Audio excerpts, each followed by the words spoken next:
76 alive. But as we gather here today, I really want to discuss an entirely new threat to our country. Just a few miles up the road in Washington, D.C., an entirely different scene is unfolding.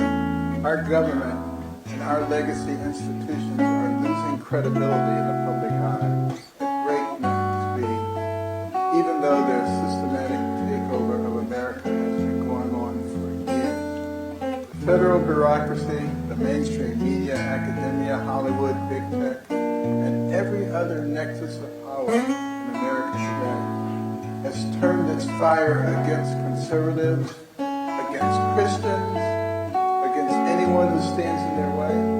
I call this a crisis of legitimacy in the United States government.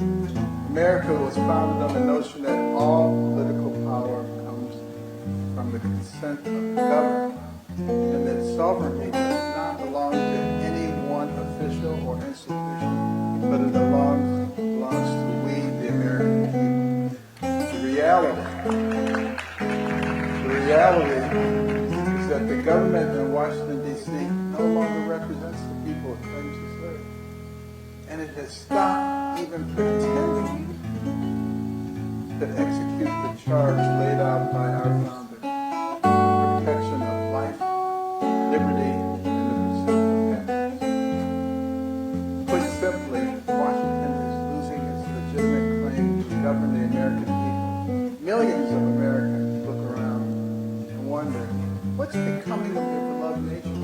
They don't recognize the place where they grew up, gas in their car. They wonder what kind of Washington's solution, double down on insane environmental policies like the Green New Deal, mandatory electric vehicles. Even though other countries pollute at far higher rates than we do, we're sitting on some of the largest untapped oil reserves in the world. Our borders are wide open. An estimated 10 million illegal aliens have invaded our country since Biden took over, which is more than the population of 40 of the 50 states. A civilization cannot sustain itself this way, and we have no idea who these people are. They could be terrorists, spies, cartel members, or human traffickers, and they appear to be mostly military-aged males.